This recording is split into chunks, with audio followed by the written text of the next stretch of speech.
ഒരു 15 വർഷത്തിന് മുമ്പ്. ഇപ്പം എനിക്ക് 68 വയസ്സുണ്ട്. ഇപ്പം ഒരു 18 വർഷത്തിന് മുമ്പ് തൊട്ട് ഞാൻ ഈ സോഡയുടെ ബിസിനസ് തുടങ്ങിയതാണ്. ഈ വട്ടു സോഡയുടെ ആദ്യം വട്ടു സോഡയേ ഉള്ളായിരുന്നു. വട്ടു സോഡ അന്ന് വേറെ ഒരു സോഡയും ഇല്ല, വട്ടു സോഡയാണ്. ഈ വട്ടു സോഡ എന്ന് പറയുന്നത് ഈ വട്ടു സോഡ മാത്രമേ കുടിക്കത്തുള്ളൂ. ഇന്ന് ഒരുപാട് സോഡകളുണ്ട്. ആ സോഡ എന്നും അത്ര ഗുണനിലവാരമുള്ള സോഡയല്ല. ഇതിനകത്ത് ഒരു മായവും ചേർക്കാൻ ഒക്കത്തില്ല. മറ്റേ കുപ്പിച്ചില്ലോ ഇതിനകത്തായിട്ട് ഇത് മറ്റേ സോഡ വെച്ച് അമക്കുമ്പോഴത്തേക്ക് അതിൻ്റെ പൊടി ഈ സോഡയ്ക്കകത്ത് വീഴും. ഇത് ഈ മെഷീനിൽ 3 എണ്ണം വെച്ചിട്ട് ഈ ഗ്യാസ് ആവശ്യത്തിന് കയറ്റിയിട്ട് എടുക്കുകയാണ്. നല്ല തണുപ്പ് കിട്ടും ഇത്. അതാണ് ഈ സോഡയുടെ ഗുണം. ഇപ്പം ഇതാരും അങ്ങനെ ഉപയോഗിക്കുന്നില്ല. ഉപയോഗിക്കാനെന്ന് പറഞ്ഞാൽ ഉപയോഗിക്കാൻ നല്ലത് ഈ സോഡ തന്നെയാണ്. അല്ല മറ്റേ സോഡ കൊള്ളത്തില്ല. അതിനകത്ത് കെമിക്കൽ വരെ ചേർക്കും. ഇതിനകത്ത് കെമിക്കൽ ഇത് വട്ട് കിടക്കുന്നതുകൊണ്ട് അത് ഒന്നും കെമിക്കൽ ചേർക്കാനൊക്കത്തില്ല.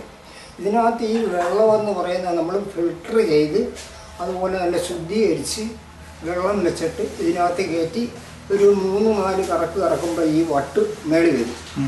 വട്ട് മേളി നിൽക്കും. അത് പിന്നെ അതെടുത്ത് വെച്ച് വിതരണം ചെയ്യുമായിരുന്നു. അങ്ങനെ അതിന് വിതരണം ചെയ്തുകൊണ്ടിരിക്കുമ്പോഴത്തേക്കാണ് നല്ല പല ഇപ്പോഴത്തെ പുതിയ മോഡലുകളൊക്കെ വന്നത്. ഇപ്പോൾ പ്ലാസ്റ്റിക്കായി, മറ്റുള്ള കുപ്പിയായി, ഒരുപാട് സോഡ ഉണ്ട്. ഇപ്പോൾ ഈ കായലിലെ വെള്ളം കയറ്റിക്കൊണ്ട് വരുന്ന കൂട്ടുള്ള സോഡയാണ് ഇപ്പോൾ ഒന്ന് ഉപയോഗിക്കാൻ കൊള്ളാത്ത സോഡയാണ്. ഇപ്പോൾ തന്നെ ആ കുപ്പി തന്നെ വൃത്തിയായിട്ട് കഴുകുന്നില്ല. അത് ചുമ്മാതെ അവരെ കമ്പനിക്കാരനും ഒരു പരസ്യം ചെയ്താലേ സോഡ ഇതാണ്. സോഡയുടെ ഗുണനിലവാരം ഉണ്ടെങ്കിൽ ഈ വട്ടു സോഡയാണ് അത് കുടിച്ചുകൊണ്ടിരുന്നത്. ഇനി ഇതേണ്ട് വട്ട് അടിയും പിടിയൊക്കെ നടക്കുമ്പോൾ ഇത് പൊട്ടും. ഇത് പൊട്ടുമെന്ന് പറയുന്നത് ശരിയാണ്. നമ്മൾ ഗ്യാസ് കൂടുതൽ ഇടരുത്. ഇതിനൊരു കൺട്രോളുണ്ട്. ആ കൺട്രോളിൽ വരുമ്പോഴത്തേക്ക് അപ്പോൾ ഈ കിടക്കുന്ന വട്ടില്ലേ, ഇത് 3 കറക്കുമ്പോഴത്തേക്ക് ഇത് ഇങ്ങനെ ഒന്നിവിടെ നിൽക്കും. പിന്നെ നിങ്ങൾ എടുത്തേച്ചാൽ മതി. അന്നേരം ഈ സോഡ ഒരു ഓപ്പൺ വെച്ചാൽ ഈ വട്ട് ഇരിപ്പോട്ട് അമക്കുമ്പോഴത്തേക്ക് ഇത് തുറന്നു. ഇത് കുടിക്കുമ്പോഴത്തേക്ക് അത് പ്രത്യേക ഒരു സുഖമാണ് ഈ സോഡ കുടിക്കാൻ. ഇല്ല മറ്റുള്ള സോഡ ഒന്നും കൊള്ളത്തില്ല. ഇപ്പം ഇതില്ല, വളരെ ചുരുക്കമായിട്ടൊക്കെ ഉള്ളൂ. അരിപ്പാട്ട് ചെയ്ത കടകളിലൊക്കെ ഉണ്ട് ഈ സോഡ. അങ്ങനെയാണ് ഇത് നിരോധിക്കാൻ കാര്യം. ഇത് നിരോധിക്കാനെന്ന് പറഞ്ഞാൽ ഇതുപോലെയുള്ള ടൗണുകളിലൊക്കെ എന്തെങ്കിലും ഒരു വലിയ പ്രശ്നം നടക്കുമ്പോഴേ ആളുകളെ ഏത് രീതിയിൽപ്പെട്ടാണെന്ന് അറിയാം. ഇപ്പോൾ അന്ന് ഇങ്ങനെ അടുക്കി വെക്കുകയായിരുന്നു ഒരു കടകളിൽ. ഇത് പ്രത്യേകമായിട്ട് ഈ വട്ടു സോഡ ഇങ്ങനെ വെക്കും. അപ്പോൾ ഇത് 2 എണ്ണം കൂടെ എടുത്തടിച്ചാൽ ഈ അമട്ട് പൊട്ടുന്ന പോലെയുള്ള ഒരു ശബ്ദമുണ്ട്. ഈ അമട്ട് പൊട്ടുന്ന പോലുള്ള ശബ്ദവും ഈ കുപ്പിച്ചില് തെറിക്കുകയും ചെയ്യും. ഈ കുപ്പിച്ചില് തെറിച്ച് ജനങ്ങളുടെയൊക്കെ മുന്നേ അങ്ങനെ ഒരു പരിഭ്രാന്തി ഉണ്ടായി. അതാണ് ഈ വട്ടു സോഡ നിരോധിക്കാനുള്ള കാരണം. എന്നാലും ഇപ്പോഴും ഉണ്ട്. പ്രത്യേകിച്ചായിട്ട് ടൗൺ ഏരിയയിൽ ഇത് നിരോധിക്കാൻ അങ്ങനെയാണ് കാര്യം വന്നത്. അതുകൊണ്ട് ഇപ്പോൾ ഇതിൻ്റെ പ്രവർത്തനം ഇല്ലെന്നല്ല, ഉണ്ട്. അത് ഇതുപോലെ സൂക്ഷിച്ച് വെക്കുന്നു. ഇതിനൊരു ട്രേ ഉണ്ട്, ഇത് വെക്കുന്നു. ഇത്രയും വരെ നിൽക്കും. അപ്പോൾ അത് ആ ട്രേക്കകത്ത് വെച്ച് കഴിയുമ്പോഴത്തേക്ക് ഇവിടെ പൊട്ടിയാലും അതിനകത്ത് തന്നെ ഇരുന്നോളൂ. അങ്ങനെയുള്ള പെട്ടി വേണം ഇതിന്. ഇതൊന്നും കുഴപ്പമില്ല. ഇത് നമ്മളിത് നിറയ്ക്കുമ്പോഴത്തേക്ക് നമ്മൾ പ്രത്യേകമായിട്ട് കുപ്പി വാഷ് ചെയ്തിട്ട് നോക്കണം. എവിടെയെങ്കിലും വല്ല പൊട്ടലുണ്ടോ എന്നൊക്കെ നോക്കിയാൽ മെഷീനകത്ത് വെക്കാനൊക്കത്തില്ല. ഇല്ലെങ്കിൽ നമ്മൾ കറക്കുമ്പോൾ ഉടനെ തന്നെ വെളിയിരുമ്പോഴത്തേക്ക് അപകടമല്ലേ. വെളിയിരുമ്പോൾ ഇച്ചിരി പ്രയാസമാണ്. കാരണം വെളി നമ്മുടെ മേത്ത് വീഴത്തില്ല. അത് ഇതിനകത്തിരിക്കില്ല മെഷീനകത്ത്. മെഷീനിലോ ഇത് 3 എണ്ണം വെച്ച് ലോക്ക് ചെയ്യുക. ലോക്ക് ചെയ്ത് ഇങ്ങനെ കറക്കുമ്പോഴത്തേക്ക് പൊട്ടിയ കുപ്പിയാണ് അതിനകത്ത് തന്നെ പൊട്ടുന്ന പോലെ പൊട്ടും. അപ്പോൾ അത് ഭസ്മമാകും കുപ്പി. പിന്നെ അതെല്ലാം എടുത്ത് കഴുകിയ പിന്നെ ഇത് ചെയ്യാനൊക്കത്തുള്ളൂ. അങ്ങനെ ഇതിൻ്റെ അപകടം നടക്കുന്നു. ഇത് മറ്റുള്ളതെന്ന് പറഞ്ഞാൽ ഈ വട്ട് സോഡ അടിക്കാനും ഒക്കെ ഇങ്ങനെ വല്ലവരും ഒക്കെ ഉണ്ടകളുമാതിരിയൊക്കെ അതാണ് കാരണം. അത് നിരോധിക്കാനുള്ള കാരണം ടൗൺ ഏരിയയിൽ. സോഡ എന്ന് പറയുന്നത് ഇതാണ് നല്ലത്, കുടിക്കാൻ നല്ലത്. അതും ഒരു അപകടമില്ല. മറ്റത് ഞാൻ പറഞ്ഞല്ല, ഈ നീളമുള്ള 300-ൻ്റെ കുപ്പിയില്ലേ, അതിപ്പം ഒരു സൈസ് കെമിക്കലുണ്ട്. അത് തിളയ്ക്കും. അത് ഇനി ഓപ്പൺ ചെയ്ത ഉടനെ തന്നെ തിളയ്ക്കുന്നുണ്ട്. അതിന് ഇപ്പോൾ ഒരുപാട് ഗ്യാസ് കയറാതിരിക്കാൻ വേണ്ടിയാണ്. ഇപ്പോൾ ഒരു നുള്ള് ഇത്ര ലിറ്ററിനകത്ത് ഇത്ര സ്പൂൺ ഇട്ടാൽ അത് തിളയ്ക്കും. ഒരു സ്പൂൺ ഇത്ര ലിറ്ററിനകത്ത് ഇട്ടാൽ ഉടനെ തന്നെ ഗ്യാസ് കുറച്ച് മതി. അത് 2 കറക്കുമ്പോൾ നല്ല കണ്ടീഷനായിരിക്കും സോഡ. ഇവിടെയൊക്കെ എരിയൊക്കെ ചെയ്യും. അതെന്താ പ്രശ്നമൊന്നുമില്ല. പക്ഷെ ഇത് പറ്റത്തില്ല. ഇതാണ് നല്ലത്. കുടിക്കാനും എല്ലാത്തിനും ഇത് തന്നെയാണ്. വെറുതെ കുറച്ച് ഗ്യാസ് മതി. പക്ഷെ അത് സുഖമാണ് കുടിക്കാൻ. നല്ല ഈ കുപ്പിക്കൊരു തണുപ്പുണ്ട്. ഇങ്ങനെ പിടിച്ച് നോക്കുന്നില്ല. അത് പിടിച്ച് നോക്കി നല്ല തണുപ്പല്ലേ ഈ കുപ്പി. അതേസമയം മറ്റേ കുപ്പി എടുത്ത് നോക്കി അതില്ല. ഇത് നല്ല തണുപ്പാണ്. ഈ വെള്ളം കുടിച്ചാൽ നല്ലതാണ്. അതിപ്പോൾ ആരും ഉപയോഗിക്കുന്നില്ല ആ കാര്യം. അതാണ് നിരോധിച്ചുകൊണ്ടാണോ അതോ നിരോധിച്ചത് കൊണ്ടാണോ? ഇപ്പോഴും ഇതിൽ ഒരുപാട് ലാഭം കിട്ടുന്ന ഈ സോഡ. ആർക്ക്? ഈ വട്ടു സോഡ ഉണ്ടാക്കിയ ഇഷ്ടം പോലെ പൈസ കിട്ടും. കാരണം എന്താണെന്നറിയാം, ഗ്യാസ് കുറച്ച് മതി ഇതിന്. ഗ്യാസ് നമ്മൾ കുറച്ചിട്ടിട്ട് 2 കറക്ക് കറക്കുമ്പോൾ ഈ മെഷീൻ ഇത് ഇങ്ങനെ വന്നിരിക്കും കണ്ടോ. എന്താ അത് 3 കറക്ക് കറക്കുമ്പോഴത്തേക്ക് ഇത് പിന്നെ അത് പൊട്ടിക്കണമെങ്കിൽ ഓപ്പൺ വേണം. ഇത്രേ ഉള്ളല്ല, വേറെ കാര്യമില്ല. കുപ്പി നമ്മൾ പരിശോധിച്ച് അതിനകത്ത് വെക്കണം. അല്ല വെച്ച് അതിനകത്തിരുന്ന വെളി തീർന്നിരുന്നാലും ഇത് വേറെ നല്ലൊരു എന്തോന്നുണ്ട് അതിനകത്ത്. കൊണ്ടുപോകുന്ന സമയത്ത് കൊണ്ടുപോകുന്ന പറയുമ്പോൾ നമ്മൾ പെട്ടി അതേ സൈസാണ്. ഇങ്ങനെയുള്ള ഈ ട്രായില്ലേ വലിയ പെട്ടി ഒരു 40 കുപ്പി ഇങ്ങനെ ഇരിക്കട്ടെ. അപ്പം ഇത് ഇവിടെ ഇത്ര മാത്രമേ മേളിൽ കാണത്തുള്ളൂ. അത് പൊട്ടിയിരുന്നാലും ഈ ഇതിനകത്ത് കിടന്നുള്ളൂ. അപ്പോൾ അത് അവിടെ ഉണ്ടാകത്തില്ല. ഇപ്പം നമ്മൾ റോഡിൽ കഴിഞ്ഞ് കൊണ്ടുപോകണമെങ്കിൽ നമ്മൾ പെട്ടി മറിഞ്ഞാലും അതിനകത്ത് കിടക്കും. അപ്പം അത്ര പ്രസ്സിങ്ങായിട്ടാണ് ഈ പെട്ടി ചെയ്യുന്നത്. അങ്ങനെ പല പ്രാവശ്യം എൻ്റെ നിന്ന് മറിഞ്ഞിട്ടുണ്ട്. ഈ കുപ്പി എവിടുന്നാ വരുന്നത്? ഇത് നമുക്ക് അന്നൊക്കെ ചെങ്ങന്നൂരുണ്ട്, എറണാകുളത്തുണ്ട്. ഈ ഒരു ചാക്കിന് അന്ന് ഇത്ര രൂപ എന്ന് വിലയാണ്. അന്നൊക്കെ വിലക്കുറവായിരുന്നു. ഒരു ചാക്ക് കുപ്പിക്ക് ഇത്ര രൂപ എന്ന്. അത് നമ്മൾ ഒരു ചാക്ക് കൊണ്ടുവന്നിട്ട് വീട്ടിൽ വന്നിട്ട് പെറുക്കിയൊക്കെ നോക്കി ഇല്ല കേടുണ്ടാകും നോക്കിയിട്ട് ഈ വെള്ളത്തിലോട്ടങ്ങ് ഇടും. വെള്ളത്തിലിട്ട് 2-3 ദിവസം ഈ വെള്ളത്തിൽ തന്നെ കിടക്കണം. കാരണം അത് കുപ്പിക്ക് തണുപ്പ് കിട്ടാൻ വേണ്ടി വെള്ളത്തിലിട്ട് ആ 3-4 ദിവസം കഴിയുമ്പോൾ ഈ കുപ്പി എല്ലാം എടുത്ത് നമ്മൾ ശരിയായിട്ട് വാഷ് ചെയ്ത് എടുത്ത് പിന്നെ വല്ല കേടുണ്ടാകുന്നൊക്കെ പിന്നെ കേടുണ്ടാകുന്ന നോക്കുന്നത് ചിലപ്പം മെഷീനിൽ വെക്കുമ്പോഴേ അറിയാനൊക്കെ നമ്മൾ ആ പൊട്ടൽ കാണത്തില്ല. ഈ ഭാഗത്ത് എവിടെയെങ്കിലും ഒരു പോറൽ വീണ് പോയെങ്കിൽ കുപ്പി പൊട്ടും ഇവിടെ. അതേസമയം ഇവിടെ വന്നുള്ള കുഴപ്പം പറ്റില്ല, ഇവിടെ വന്നത്. അതാണ് ശ്രദ്ധിച്ച് നമ്മൾ നോക്കിയോ എവിടെയെങ്കിലും ഇങ്ങനെ ഒരു വര കണ്ടാൽ ഈ കുപ്പി അങ്ങ് മാറ്റണം. ഇല്ലെങ്കിൽ അത് പൊട്ടും. പൊട്ടുന്ന വലിയ ശബ്ദത്തോടു കൂടിയാണ് പൊട്ടുന്നത്. അതാണ് ഇതിൻ്റെ ഈ സോഡയുടെ പ്രവർത്തനം എന്ന് പറയുന്നത്. മറ്റേ നമ്മൾ പേടിക്കണ്ട, ഓട്ടോമാറ്റിക് മെഷീനകത്ത് വെച്ച് ഇങ്ങനെ 3 എണ്ണം ഇനി പോലുമല്ലേ, അത് നമുക്ക് മേത്ത് കയറുമെന്നോ ഒന്നും പേടിക്കേണ്ട കാര്യമില്ല. ഇത് ഇച്ചിരി അപകടമുള്ളതാണ്. നമ്മൾ സോഡ നിറയ്ക്കുമ്പോൾ തന്നെ വളരെ ഇത് ഇത്ര മിനിറ്റ് 5 മിനിറ്റ് അതിനകത്ത് ഈ ബോക്സിനകത്ത് ഇരുന്ന് കഴിഞ്ഞാൽ സോഡ എടുക്കാവുള്ളതാണ്. കറക്കില്ലേ, ഇത് ഇങ്ങനെ 3 കറക്ക് കറക്കിയിട്ട് ഒരു 5 മിനിറ്റ് അതിനകത്ത് ഇരിക്കണമെന്ന്. 5 മിനിറ്റ് ഒന്നുമില്ല, ചടങ്ങ് എടുക്കുക. അങ്ങനെ അതിൻ്റെ നിയമം അങ്ങനെ. അപ്പം ഈ കേടുള്ള കുപ്പിയാണെങ്കിൽ 5 മിനിറ്റിനുള്ളിൽ അത് പൊട്ടിപ്പോകും.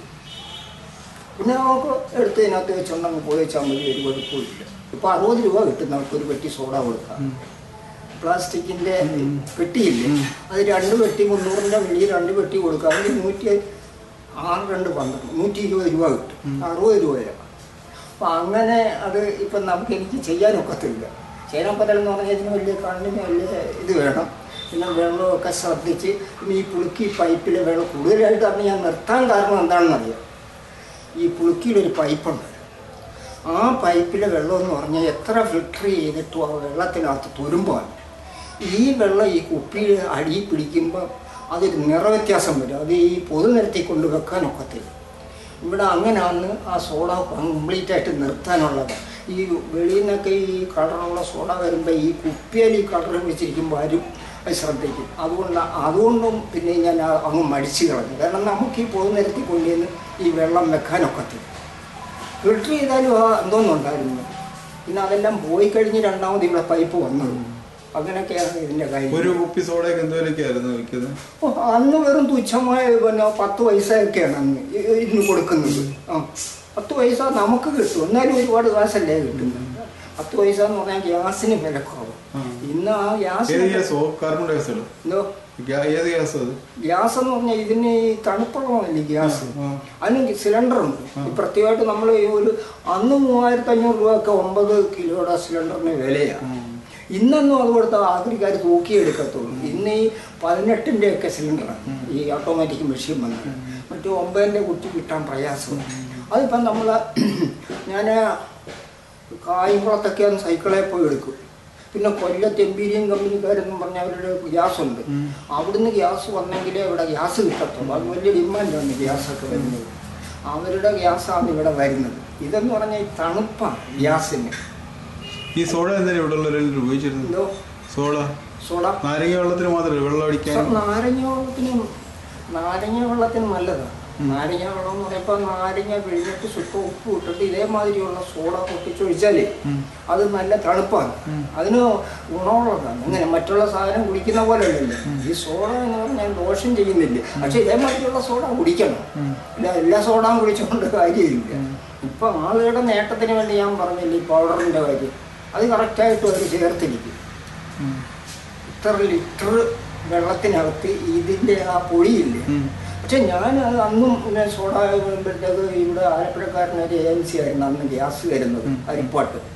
അത് വരുമ്പോഴും പുള്ളി ഒരു ടിന്നിനകത്ത് പറഞ്ഞ് ഇതേലെ ഒരു ഇട്ടം കൊടുത്തേച്ചാൽ മതി. എനിക്കത് പിടിച്ചാൽ ഒക്കത്തില്ല, കാരണം ഈ കുപ്പി അതിനകത്ത് ഇട്ട് കഴിയുമ്പോഴത്തേക്ക് എന്താ ഉണ്ടാകുമെന്ന് അറിയാൻ ഒക്കത്തില്ല. അങ്ങനെ അന്നേ ഇതിനകത്ത് കൃത്രിമം ഗ്യാസ് കൂടുതൽ വേണമെന്ന് പറയത്തില്ല. ഇതെന്തൊരു സോഡ ആയത് കൊള്ളത്തില്ല. പിന്നെ അന്ന് ഷാമ്പു പട്ടയുള്ള സമയത്തൊക്കെ ഇത് പട്ടയുള്ളിടത്തായിരുന്നു നമ്മളെപ്പോഴും ഈ തന്നാശാനും ഒക്കെ ഇഷ്ടം പോലെ സോഡ. ആശ്വതിയൊക്കെ വരുമ്പോൾ ഇഷ്ടം പോലെ സോഡ ഈ ചടയുടെ തന്നെ പൊട്ടിക്കുക, പിന്നെയും കൊണ്ടുവന്ന് നിറയ്ക്കുക, അവിടെ കൊണ്ട് കൊടുക്കുക. അതെ, സോഡയ്ക്ക് എന്ന് പറഞ്ഞാൽ ഈ പട്ടയുള്ള സമയത്തായിരുന്നു ഇഷ്ടം പോലെ ഒരുപാട് സോഡായി. പട്ട എന്ന് പറഞ്ഞാൽ ഇത് ഒരു 100 പട്ട മേടിച്ച ഒരു സോഡായും കൂടെ മതി. ഒരു 100 സോഡ മേടിച്ച് ഇതിൻ്റെ കുടിക്കുക എന്ന് പറയുന്ന ഒരു സുഖമാണ് ഈ സോഡ. മിക്കവാറും ആൾക്കാർ സോഡ ഒഴിക്കാതെ പട്ട കഴിക്കത്തില്ല, എന്തെങ്കിലും വേണമല്ലോ. അപ്പോൾ അന്ന് നല്ല ചിലവായിരുന്നു ഈ സോഡ, ഇഷ്ടം പോലെ സോഡ കഴിക്കുമായിരുന്നു. ഒരു ഉത്സവം വരുമ്പോഴത്തേക്ക് ഈ പട്ട ഉള്ളപ്പോഴത്തേക്ക് ഇഷ്ടം പോലെ പട്ട വയ്ക്കും. അന്നേരം കുഴപ്പമില്ലല്ലോ. 100 പട്ട മേടിച്ച് കുടിക്കുകയാണെങ്കിൽ വേറെ കുഴപ്പമൊന്നും വരത്തില്ല, ഇത്ര മാത്രമുള്ള കുഴപ്പം വരത്തില്ലല്ലോ പട്ട. നമുക്ക് ഇപ്പൊ ഷാപ്പിൽ ചെന്ന് 50 പട്ടം മേടിച്ചു കൊടുത്താൽ അതിന് ഉത്തരവാദിത്വം കൊടുക്കും. ഇന്നന്ന് ആ കാലം മാറിപ്പോയില്ല. ഇന്ന് പട്ട ഈ പട്ട ഷാപ്പ് തന്നെയാണ് ഇങ്ങനെ മദ്യം കൊടുക്കുന്നെങ്കിൽ പട്ട ഷാപ്പ് 100 പട്ടം മേടിച്ച് കുടിക്കുന്നതാണ് നല്ലത്. ആ പിള്ളേരാരും പട്ട ഷാപ്പ് വരത്തില്ല. ഇന്നതല്ലല്ലോ. ഇന്ന് ആ ലിക്കർ ഷാപ്പിന്റെ വാതിക്ക 3-4 ദിവസം പിള്ളേർ നിന്ന് സാധനം മേടിക്കുന്നു. അന്നൊരു പട്ട ഷാപ്പിലുണ്ടെങ്കിൽ മുതിർന്ന ആൾക്കാരെ കാണുമ്പോഴത്തേക്ക് ഒരു പേടിയുണ്ട്. ഈ പോയി പട്ട മേടിക്കും പിള്ളേരാരും കയറത്തില്ല. ഈ പിള്ളേരെ മദ്യപാനം ഉണ്ടാക്കിയത് ഈ ഇങ്ങനെയുള്ള ലിക്കർ ഷാപ്പ് വന്നാണ്. ഇതേമാതിരി ഒരു ഷാപ്പ് ഉണ്ടെങ്കിൽ കയറുമോ? എൻ്റെ മോൻ തന്നെ ആണെങ്കിൽ അവിടെ 2-3 കൊണ്ടുവന്നിപ്പോൾ അവരവിടെ നിൽക്കുന്നു. ഇന്നത് പറഞ്ഞിട്ട് കാര്യമില്ല. ആ ഷാപ്പിൽ ഇപ്പം 3-4 ദിവസം പോലീസുകാർ നിന്നാണ് അവിടെ പട്ട ഇത് കൊടുക്കുന്നത്. എവിടെ തൃക്കുന്ന അത് മറ്റതല്ല. ഒരു കള്ള് ഷാപ്പിലായിട്ട് കയറാൻ നമുക്കൊരു ഭയമുണ്ട്. അതുകൊണ്ട് അങ്ങനെയൊക്കെ ഇത് അങ്ങ് മാറി മറിഞ്ഞ് ഇപ്പം ഇതാണ്. അല്ലാതെ ഇതുകൊണ്ടൊരു ഗുണവും ഇല്ല. നാം പിള്ളേർ ചീത്തയാകുന്ന അല്ലാതെ വേറെ കാര്യമൊന്നുമില്ല. ഈ സോഡ കൊണ്ട് എത്ര രൂപ ഉണ്ടാക്കുക ഒരു ദിവസമൊക്കെ വരുമാനം? ഇതോ അത് 100 രൂപയൊക്കെ അന്ന് കിട്ടുമ്പോഴത്തേക്കൊരു വലിയ കളക്ഷനാണ്. പൈസയ്ക്ക് വിലയില്ലേ. അതിന് 100 രൂപ എന്ന് പറയുന്ന സാരമില്ല. അത് ഈ ഉത്സവ സീസണൊക്കെ വരുമ്പോൾ നമ്മളിപ്പോൾ അവിടെ കൊണ്ടുവന്ന് ഈ ഷാപ്പിലോട്ട് കൊണ്ടുവരുമ്പം 40 സോഡ തീരുന്നതിന് എത്ര നേരം വേണം? 40 സോഡ തീരുന്നതിന് എത്ര? ഉത്സവമൊക്കെ വരുമ്പോഴത്തേക്ക് ഇതേ ഉള്ളു. ഇഷ്ടംപോലെ പൈസ കിട്ടുമെന്ന് ഈ സോഡകൾ. അതിന് പൈസ നമ്മൾ ജോലി ചെയ്യുന്ന പോലുള്ള പൈസയാണ്. നമ്മൾ സ്വന്തമായിട്ട് തന്നെ ഇതെല്ലാം ചെയ്ത് അന്നേരം തന്നെ 10-40 സോഡ ആയിരിക്കും ഈ ട്രൈക്ക്. ആ ഒരു കടയിൽ ചിലപ്പോൾ 40 ബോട്ടിൽ വെച്ചില്ല. അത് തീരുമ്പം പിന്നെയും നമ്മൾ ഇത് അത് കൊണ്ടുവന്ന് പിന്നെയും വാഷ് ചെയ്താൽ 40 കുപ്പിയെ ഇവിടെ കാണത്തുള്ളൂ നമുക്ക് വിതരണത്തിന്. ബാക്കിയെല്ലാം കടകളിൽ കിടക്കുക. പിന്നെ അവിടെ ചെല്ലുന്നിടത്ത് കാലി പെറുക്കി എടുത്തിട്ട് പിന്നെ അങ്ങ് സോഡയാണ്. അപ്പം രാത്രി 12 മണി വരെയൊക്കെ ചിലപ്പോൾ ജോലി ചെയ്യേണ്ടതായിട്ട് വരും. എന്നാലും സോഡ നിരമ്പത്തിൽ സോഡ കച്ചവടക്കാർ ഒരുപാടില്ല. പിന്നെ സോഡായി എന്നും പറഞ്ഞ് എപ്പോഴും ഒന്ന് വിളിക്കുക. കൊണ്ടുവന്നില്ലെന്നെങ്കിൽ അവർക്ക് വിരോധമാണ്. കാരണം അവർക്ക് എന്തെങ്കിലും കിട്ടുന്ന സമയത്ത് അന്ന് അങ്ങനെയുള്ള കാര്യമുണ്ട്. ഇന്ന് ഏത് എത്ര കമ്പനിക്കാരാണ് ഇപ്പൊ സോഡായി കൊണ്ടുവരുന്നത്. ഒരുപാട് കമ്പനിക്കാരുണ്ട്. പ്ലാസ്റ്റിക് കുപ്പിക്കകത്ത് ഇപ്പൊ സോഡായാണ്. മറ്റേ കുപ്പി ഇപ്പോഴും ഈ 300-ന്റെ മില്ലിയല്ലേ വരുന്നത്. ആ 300-ന്റെ മില്ലി കൂടെ വന്നിപ്പോൾ പ്ലാസ്റ്റിക്കാണ്. അതിപ്പോൾ വലിയ ഈ കമ്പനിക്കാർക്ക് കിട്ടിക്കഴിഞ്ഞപ്പോഴത്തേക്ക് ഈ കൊച്ച് ഈ സോഡ കച്ചവടക്കാർക്കൊന്നും രക്ഷയില്ല. കാരണം അവരുടെ കൈകളിലായിപ്പോയി. ചെറിയ സോഡ കച്ചവടക്കാരങ്ങനെ നിന്ന് പോകത്തേ ഉള്ളൂ. അവർ ഇപ്പോൾ ഈ ലക്ഷം അല്ലെങ്കിൽ 2-3 ലക്ഷം രൂപ മുടക്കണം. ഇപ്പോൾ ഒരു ഓട്ടോമാറ്റിക് മെഷീൻ 1 ലക്ഷം രൂപ, പിന്നെ അതിൻ്റെ കുപ്പിക്ക് 1 രൂപ, പിന്നെ അതിൻ്റെ സെറ്റപ്പ് എല്ലാം ആയി വരുമ്പോൾ തന്നെ എന്തും മാത്രം, പിന്നെ വണ്ടി വേണം, ഇത് കൊണ്ടുപോകാൻ ആൾ വേണം. അപ്പോൾ അതേമാതിരി ഈ മറ്റേ പൈസക്കാരെ കൊണ്ട് ഇത് ചെയ്യാനൊക്കെ പിന്നെ പ്രയോജനം. ഇപ്പം മാന്നാറ് സൈഡിൽ നിന്നൊക്കെ ചിലപ്പോൾ സോഡ ആൽപ്പുറത്തുനിന്ന് വരും, മറ്റൊരുത്തുനിന്ന് വരും. ഈ വണ്ടിയിൽ ഇപ്പോൾ എപ്പോഴും കൊണ്ടുപോകുന്നില്ലേ, അങ്ങനെയുള്ള കമ്പനിക്കാരായിട്ട് സാധാരണ ചെറിയ ആൾക്കാർ ഇപ്പം നിങ്ങളൊക്കെ ചില സോഡാക്കാരുണ്ടെങ്കിൽ എന്തെങ്കിലും ഒരു പ്രശ്നം വരുമ്പോഴത്തന്നെ തന്നെ ഇപ്പം ഒരു കോളറ വന്ന് ഉടനെ തന്നെ സോഡ നമ്മൾ വളരെ അത് തന്നെ മറ്റേ വന്ന് നോക്കും. പല പ്രാവശ്യം സോഡ എടുത്തിട്ടുണ്ട്, പല പ്രാവശ്യം വീട്ടിൽ വന്ന് സോഡ എടുത്തിട്ടുണ്ട്. പിന്നെ ആ ചെയ്യുന്ന സാധനങ്ങളൊക്കെ പരിശോധിച്ചിട്ടുണ്ട്. വീട്ടിൽ വന്ന് ഇത് എങ്ങനെ ചെയ്യുന്ന അതിൽ എന്തോ ഇങ്ങനെയൊക്കെയുള്ളൊരു ആരോഗ്യ പ്രശ്നം വരുമ്പോഴത്തേക്ക് വീട്ടുകാർ പല പ്രാവശ്യം വന്നിട്ടുണ്ട്. അവർ വന്നപ്പോൾ അത് നോക്കി, അല്ലെങ്കിൽ വെള്ളം ടെസ്റ്റ് ചെയ്യും, അങ്ങനെയൊക്കെയുള്ള പ്രശ്നങ്ങളൊക്കെ ഉണ്ടായിട്ടുണ്ട്. ഇപ്പൊ തന്നെ ഈ മഞ്ഞപ്പിത്തം വരുമ്പോഴത്തേക്ക് തന്നെ ഈ സോഡ എന്ന് പറയുന്നത്, ഇപ്പം സോഡ എന്ന് പറയുന്നത് ഇപ്പം ഇത് വെള്ളം തണുപ്പിച്ച് സോഡ നിറയ്ക്കണമെന്നാണ് പറയുന്നത്. ആരെങ്കിലും ചെയ്യുന്നുണ്ടോ? അണുക്കൾ നശിക്കാൻ വെള്ളം തിളപ്പിച്ച് സോഡ നിറയ്ക്കണമെന്നാണ് പറയുന്നത്. വെള്ളം തിളപ്പിച്ച് തണുപ്പിച്ചൊക്കെയാണ് സോഡ നിറയ്ക്കുക.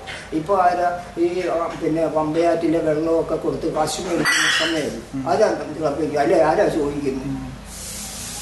കുടിക്കുന്നല്ല. ഇതൊക്കെ പറയുന്ന പോലൊന്നും ചെയ്യാനൊക്കത്തില്ല. കാരണം അവർക്കതൊന്നും നമ്മൾ പറഞ്ഞൊന്നും ചെയ്യാൻ പ്രശ്നമില്ല. നമ്മളിപ്പോൾ ഒരു 10 സോഡ ഉണ്ടല്ലോ, എൻ്റെ അവിടെ ഈ അത് മുഴുക്കി അഴുക്കണമെന്ന് പറയും. നമ്മളന്നേരം പേടിച്ച് പോകും. കാരണം ആരെങ്കിലും പേടിച്ച് കുലുക്കി നോക്കി എന്തെങ്കിലും ഒരു പൊടി അടക്കുകയാണെങ്കിൽ തീർന്നില്ല. ഇതൊക്കെയാണ് ഈ സോഡയുടെ പരിപാടി.